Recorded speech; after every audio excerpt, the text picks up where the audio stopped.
Oke, Assalamualaikum, selamat pagi Mbak. Ya, waalaikumsalam juga Mbak. Sebelumnya perkenalkan, saya Melani dari UIN 1 Tulungagung. Di sini saya mohon izin untuk mewawancarai Mbaknya untuk tugas kuliah saya. Apakah Mbaknya berkenan? Iya, bersedia Mbak. Iya, terima kasih. Sebelumnya mungkin boleh diperkenalkan terlebih dahulu tentang nama, terus dari kampus apa, jurusannya apa, mungkin bisa diberitahu. Baik ya, perkenalkan nama saya Pipit Nabila dari kampus UIN Sayyid Ali Rahmatullah Tulungagung dengan jurusan Komunikasi Penyiaran Islam dari kelas KPI 5D. Asal saya dari Ponorogo Mbak. Oh, asalnya dari Ponorogo, berarti dari luar Tulungagung ya Mbak? Iya, benar sekali. Oh, Mbaknya di sini kalau boleh tahu ngekos atau tinggal sama kerabat di Tulungagung? Kalau di sini saya ngekos Mbak, soalnya nggak ada kerabat di sini. Oh, Mbaknya ngekos ya. Jadi tidak punya kerabat dan memutuskan untuk ngekos akhirnya. Iya. Kalau boleh tahu Mbaknya itu sudah tinggal di kos yang sekarang Mbak tempati itu sudah berapa lama? Baru aja sih Mbak, ini saya barusan aja pindahan kurang lebih selama 1 mingguan aja. Oh, jadi baru ya? Iya, baru pindah. Oh, baru pindah. Ternyata masih 1 mingguan. Nah, ngomong-ngomong kalau baru pindah itu ya, dan juga dilihat dari kondisi kosnya yang sekarang itu, apakah pindahannya itu sudah beres atau belum? Alhamdulillah untuk barang-barangnya semua sudah saya pindahkan, yang dari kos lama sudah saya pindahkan semua di kos yang sekarang, kos baru ini. Oh ya, tadi kan Mbak Pipit bilangnya sudah tinggal di kos yang sekarang ini selama 1 mingguan ya. Terhitung masih baru ya, belum ada Iya. 1 bulan. Nah itu kalau begitu kira-kira masih asing atau sudah akrab dengan lingkungan baru dan suasana kos yang baru ini? Ya alhamdulillah sudah mulai terbuka sih Mbak, untuk teman-teman samping kos itu juga sudah welcome aja, sudah saling sapa menyapa juga. Jadi sudah nyaman-nyaman juga di sini.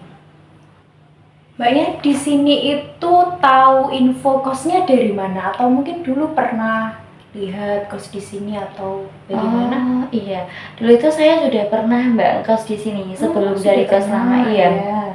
Waktu maba dulu saya kosnya di sini kurang lebih ya selama 1 bulanan sih Mbak.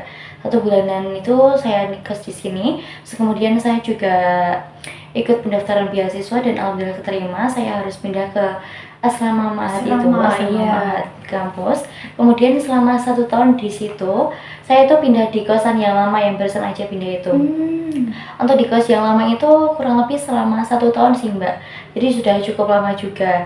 Terus kemudian ada beberapa hal yang membuat saya itu pengen kembali lagi ngekos di sini. iya. Jadi ya kurang lebih selama 1 sampai 1-2 tahunan baru pindah di sini lagi. Iya. Oh, jadi siklusnya seperti ini. Waktu maba itu 1 bulan pernah tinggal di Iya, sini. benar. Setelah itu ikut beasiswa yang mengharuskan untuk asrama. Asrama 1 Jadi tahun. boyong, Iya, harus lagi boyong. ke asrama 1 tahun. Setelah itu pilih kos baru. Iya, pilih kos kos baru baru. yang di kos lama Yang di itu. kos lama itu, ya itu Iya, ya di- juga lama. 1 tahun. Setelah Iya. itu ada suatu hal Iya. yang mengharuskan Harus untuk pindah pindah. lagi. Jadi rasanya kayak kembali ke rumah lama gitu Iya, ya, Mbak, ya. benar banget. Kira-kira kalau di sini kan juga masih baru, masih 1 mingguan. Terus di sini juga dulunya itu cuma 1 bulanan ya. Iya. Dan di sana tuh di kos lama itu 1 tahun. Iya. Kalau gitu, kalau di kos lama gitu ada rasa kangen nggak Mbak sama suasana yang di kos lama gitu? Kangen sih Mbak, lebih tepatnya kangennya sama teman-temannya juga. Teman-temannya kan juga sudah boyong juga di sana. Jadi kalau semisal mau ketemu itu harus janjian dulu. Yang sebelumnya kayak tinggal ke kamarnya aja, Iya. sekarang kan harus janjian dulu buat apa? Jamnya juga, Jamnya, hari juga gitu. Harus nyesuaiin juga. Mbak Bibit ini kok bisa sampai memutuskan kembali ke kos lama yang dulu sudah pernah ditempati waktu maba itu, kira-kira kenapa ya Mbak? Banyak sih Mbak pertimbangannya Mbak untuk lebih tepatnya itu lebih ke ini, untuk strategisnya juga. Kayak kalau di kos sekarang ini tuh lebih dekat juga, jarak tempuhnya ke kampus itu lebih dekat, kurang lebih selama 2 menitan aja udah sampai Oh, 2 kampus. menitan. Iya, sedangkan kalau di kos yang lama itu ya sekitar 5 menit sih Mbak. Jadi kan juga harus menyelesaikan juga untuk kalau semisal ada cepet-cepetnya gitu loh Mbak ya. Iya. Gitu. Terus untuk yang sekarang ini lebih nyaman aja untuk kos yang sekarang karena kamar mandinya itu dalam di kos ini, kamar mandi dalam, terus kamarnya juga sudah lumayan luas, sudah ada fasilitas lemari juga sudah layak. Untuk kasurnya sendiri itu kalau di kos yang sekarang ini memakai dipan. Kalau yang kos dulu kan kayak langsung di lantai gitu. Lantai terus kasur Iya, gitu bener. ya. Kan kurang nyaman gitu loh Mbak ya. Itu untuk sirkulasi udaranya pun juga lumayan baik di sini, lebih baik di sini dari yang kos yang dulu gitu.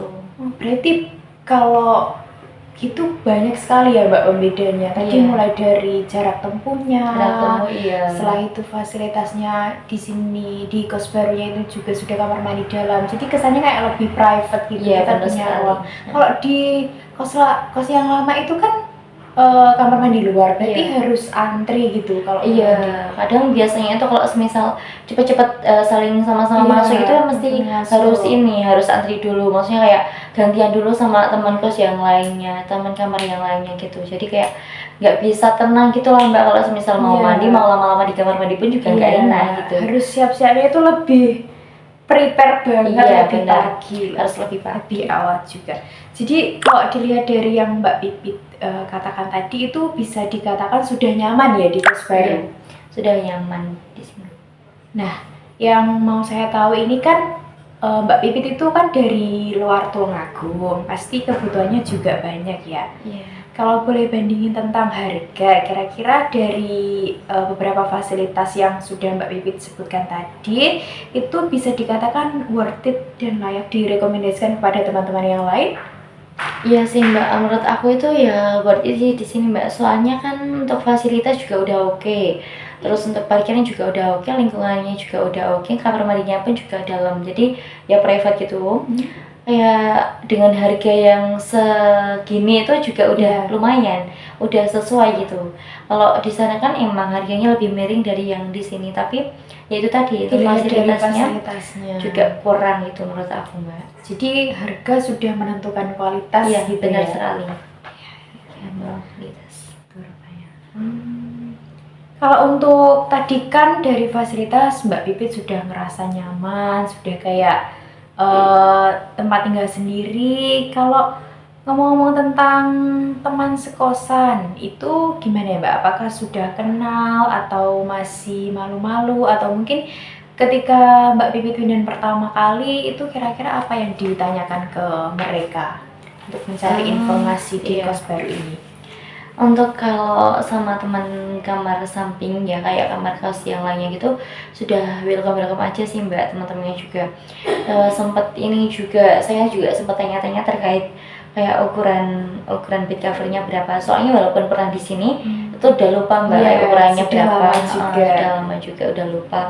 Terus sama juga pernah tukar nomor sama apa Kamar depan. ya kamar depan terkait ini Mbak, kan bingung ya saya belum beli galonnya. Kalau dulu kan waktu saya maba di sini tuh untuk airnya sudah disediakan dari kos ini, tinggal ambil aja di lantai 1. Terus sekarang itu berhubung ke kata bapak kosnya itu banyak pertimbangan juga, sekarang itu harus beli sendiri untuk air minumnya.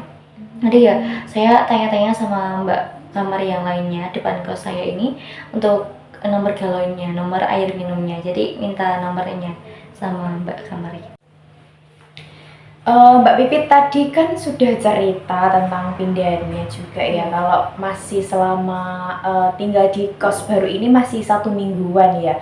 Nah ini Mbak Pipit itu pindahnya gimana? Grab atau bagaimana? Untuk pindahnya ini Mbak, orang tua saya yang dari Ponorogo itu ke sini. Orang tuanya Iya. datang Langsung dari Ponorogo ke sini untuk bantu-bantu pindahan. Iya. Jadi pindahnya itu pakai mobil sih Mbak. Dari Ponorogo itu orang tua saya ke sini tuh jemput di kos yang lama dulu, saya tuh ya pindah ke sini. Langsung dibawa ke sini gitu untuk barang-barangnya. Berarti baru ketemu sama orang tuanya 1 minggu yang lalu. Iya, 1 minggu yang lalu barusan. Iya. Oke. Nah itu kan Mbak Pipit pindahnya sama orang tua ya. Kira-kira kan pindahan itu kan pastinya banyak banget yang perlu dibawa dari tempat yang lama ke tempat yang baru. Itu hal apa sih Mbak yang paling kayak ngerasa merepotkan gitu? Ya itu sih Mbak, barang-barangnya banyak ya, jadi kayak harus bolak-balik dari yang kan dulu saya kosnya lama itu di lantai 2 juga. Jadi kayak dari kos lantai 2 itu dibawa ke bawah, terus ya itulah merepotkannya, barangnya banyak, jadi nggak naik turun tangga gitu, seperti itu. Jadi ya pastinya agak merepotkan, gak enak aja sama orang rumah yang dari Ponorogo terus ke sini ya. Tapi ya orang tua itu gimana sih Mbak kalau sama anaknya sendiri apalagi juga pindah dan juga kan jauh juga, anak rantau juga, seperti itu. Dari Ponorogo ke Tulungagung kira-kira perjalanannya sekitar berapa jam? Kalau saya sendiri kalau motor itu kurang lebih biasanya 3 jam. Tapi kalau semisal pakai mobil atau pakai bis itu biasanya 4 jam, jadi lebih lama. Oh iya, jadi lebih lama. Di kos baru ini di lantai 1 atau di lantai 2? Sama juga sih Mbak, kalau sekarang ini di lantai 2 juga. Di lantai 2, seperti yang di kos yang lama. Di kos sama juga di lantai 2. Kalau Mbak Pipit itu ketika milih kos itu ada kriteria untuk kamar nggak? Kira-kira dekat apa gitu? Ya kalau aku sih lebih ke ini Mbak, kalau misal sekarang ini kan di lantai 2 dan kebetulan saya itu dapat kamar yang deket tangga. Kalau dulu waktu maba itu kan saya kamarnya ada di pertengahan, ada deket yang dapur dan juga ya lumayan jauh ke tangganya. Tapi kalau sekarang saya milihnya yang deket tangga juga, dan juga lebih strategis kalau misal mau ke jemuran gitu. Oh iya. Jadi banyak yang perlu diperhatikan juga ya. Selain pemilihan kos, pemilihan kamar juga perlu diperhatikan. Iya benar. Soalnya kan kalau semisal aku milihnya di lantai 1, kalau semisal mau jemur baju kan harus diangkat ke atas, dan menurutku itu lebih lumayan capek ya, lebih capek dan juga berat juga kalau semisal jemuran gitu. Mbak Pipit ini kan juga sudah beberapa kali pindahan ya, pasti dari Ponorogo ke Tulungagung bawa banyak barang. Dari kos 1 ke asrama, dari asrama ke kos yang lama, saya itu pindahan lagi. Nah itu Mbak Pipit ada tips and trick gak kira-kira pindahan kos itu biar nggak kalang kabut dan nggak tergesa-gesa gitu? Apa yang perlu dipersiapkan? Kalau menurut aku pribadi itu ya dari jauh-jauh hari ya, jauh-jauh hari itu harus packing lebih awal. Ini kayak nyicil gitu loh Mbak. Kalau semisal 3 hari sebelum boyong itu harus nyicil baju dulu. Terus kalau semisal di 2 harinya atau 1 hari sebelum boyong itu kayak perintilan gitu. Kalau saya kan mesti banyak ya Mbak ya, barang-barangnya itu mesti banyak banget. Jadi ya dari jauh-jauh hari harus lebih matang gitu untuk persiapannya, biar nggak keteteran waktu pas pindahannya seperti itu, dan biar nggak ada yang ketinggalan pastinya. Jadi kita tuh harus tahu kayak kapan kita mau pindah, tepatnya tanggal berapa gitu. Jadi kita tahu kayak hari ini kita harus packing ini, hari ini kita harus packing ini. Iya, kayak di jadwal gitu lah. Gantian sekarang baju dulu, besok ganti apa. Iya, peralatan yang lainnya seperti itu. Ya alat-alat dapur juga gitu. Mbak Pipit kalau boleh tahu sebelum pindah itu minta izin ke pemilik kos itu bagaimana ya?